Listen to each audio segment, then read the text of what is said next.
Olin, Sure. first of all, thanks a lot for having us. We're actually now in your first shop. Very first. How did this start? Well, it started out of my house, out of a garden shed that my brother had. So it was about 150, 200 square feet. And we just packaged everything up and I delivered to people's houses, would package up ingredient kits. And if I needed a sack of malt, I had to drive to get a sack of malt because we didn't have extra sacks on hand. And then this was the first warehouse that we moved into. And the showroom was actually in another part of this kind of complex. But then we moved into here and then we kind of expanded the showroom. So this is the first showroom, opened in 97 here in a different location, but this actual showroom opened around 2001. 2000. Yeah, it's kind of amazing because we actually went out to have a look at the facilities now. And I mean, that is pretty big. To the warehouse. And compared to these the warehouse you used to have. And so, Yeah. And it must have been very, starting in the shed, bringing out sacks of grain to, having how many employees do you have now? Oh, 150, 175. 150, 175. That is a lot. And the reason why we came to visit you was to get some inspiration because we really, me and a lot of other homebrewers in Norway or Scandinavia, we know about you. And a lot of us has actually been buying beer from you from before because you are like 10 years ahead. We're like the old guys. You are like the old guys. We were the young guys. Especially the innovative guys, I would say. So what do you think is the largest difference now? I feel like, you're still ahead of us in many ways, especially when it comes to the size of the operation. You're a bigger market in many respects. But what do you think is the main difference because you know quite a lot about the market in Europe compared to the market in the United States? I think they're getting so close now that there's not a big difference in the markets between the two. Yeah. Right. When we started in the 90s, I spent most of my time directly talking to homebrewers, every single customer. And I was talking about there's more to beer than Budweiser, Miller, and Coors. And there's all this whole flavor of beer that you can be making at home.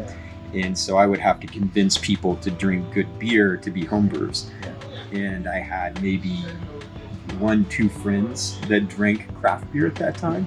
And now it's the reverse where everybody's drinking craft beer and it's available everywhere. And so now we're talking about the fact that you can make this own great beer at home, right? Instead of you're making something that you weren't drinking at the time. Yeah, I think more or less it was like 10 years exactly, more or less, when this happened, at least in Norway, Sweden, Denmark, Scandinavia. So we did exactly the same, but that was like 2007, 2008, 2009.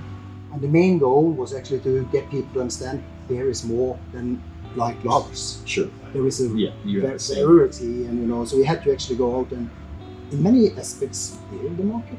Mm-hmm. You have to teach people this is a really interesting thing, and you have to get them interested in it. But I must say, we went to Nashville as well. We saw each other at the craft brewers conference. Yeah. And and also here. I mean, it's amazing. You go into whatever restaurant, and it's like 10, 20, 30, 40, 50. So I think still you're a bit ahead of us.